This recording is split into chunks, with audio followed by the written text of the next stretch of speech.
What if I told you that one of the most epic sibling rivalries started before the brothers were even born? Forget what you think you know about family drama, because the story of Jacob and Esau is a roller coaster of deception, heartbreak, and a desperate fight for a promised destiny. It all begins in the womb of their mother, Rebekah, where these twin brothers were already wrestling, a sign of the conflict that would define their entire lives. The moment they were born, the stage was set. Esau, the firstborn, came out hairy and red.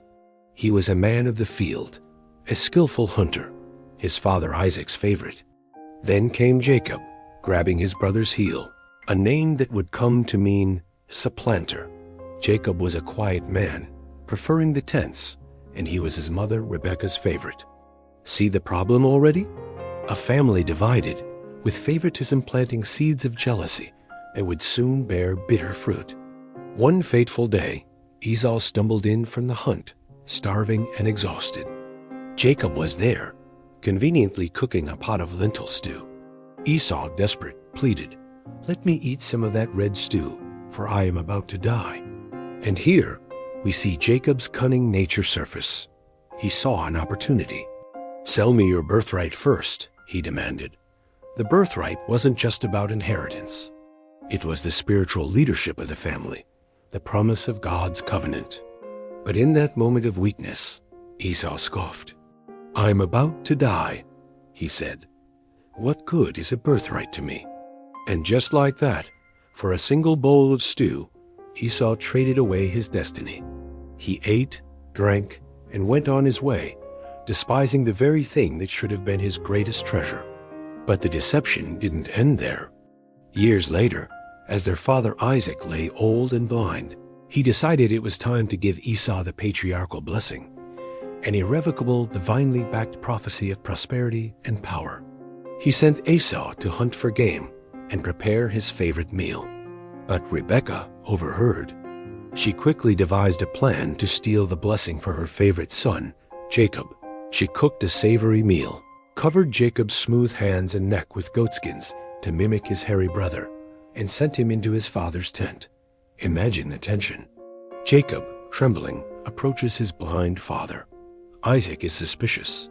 "The voice is Jacob's voice," he says, "but the hands are the hands of Esau." He asks him point blank, "Are you really my son Esau?" And Jacob, crossing a line from which there's no return, lies. "I am." Isaac, deceived by the touch and the taste of the meal, bestows upon Jacob the powerful blessing meant for his firstborn. Just as Jacob leaves, Esau returns, ready for his blessing. The discovery of the betrayal is heart-wrenching. Esau lets out a bitter cry. "He has deceived me these 2 times. He took away my birthright, and now he has taken away my blessing." The hatred in Esau's heart ignites, and he vows to kill his brother as soon as their father dies. Faced with his brother's murderous rage, Jacob has no choice but to flee. He becomes an exile, running for his life from the family and the land he just secured for himself through deceit. For 20 long years, he lives in a foreign land, working for his uncle Laban. And in a twist of poetic justice, the deceiver becomes the deceived. Laban tricks him time and time again, swapping his bride on his wedding night and changing his wages 10 times. Through these hard years of labor and trickery, Jacob learns humility. He raises a large family and amasses great wealth, but he is far from home, haunted by the past.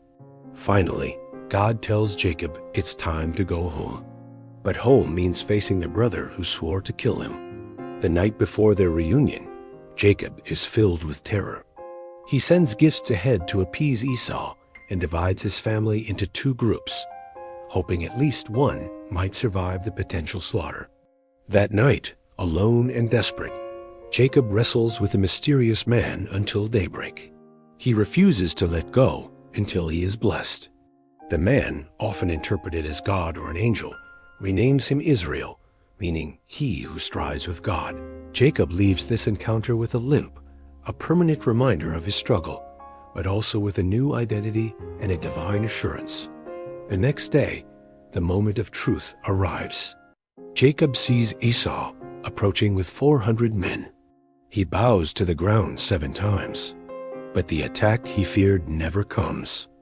Instead, Esau runs to meet him. He embraces his long-lost brother, falls on his neck, and kisses him. And they both weep. Years of bitterness and anger melt away in a moment of pure, unadulterated forgiveness. Esau refuses Jacob's gifts, saying, "I have enough, my brother. The past is forgiven." The brothers are reconciled. The story of Jacob and Esau is a powerful reminder that our choices have profound consequences. It explores the complexities of family, the pain of betrayal, and the struggle between our own flawed plans and a divine destiny. But ultimately, it is a story of redemption. It shows that even after decades of division and hatred, forgiveness is possible. It teaches us that true blessing comes not from what we can scheme and take for ourselves, but from wrestling with God and emerging transformed. It's a testament to the fact that no matter how broken a relationship may seem, there is always hope for reconciliation. Thank you so much for joining me on this incredible journey. If this story moved you, please hit that like button, share it with someone who needs to hear it, and don't forget to subscribe for more deep dives into these timeless dailies. See you in the next video.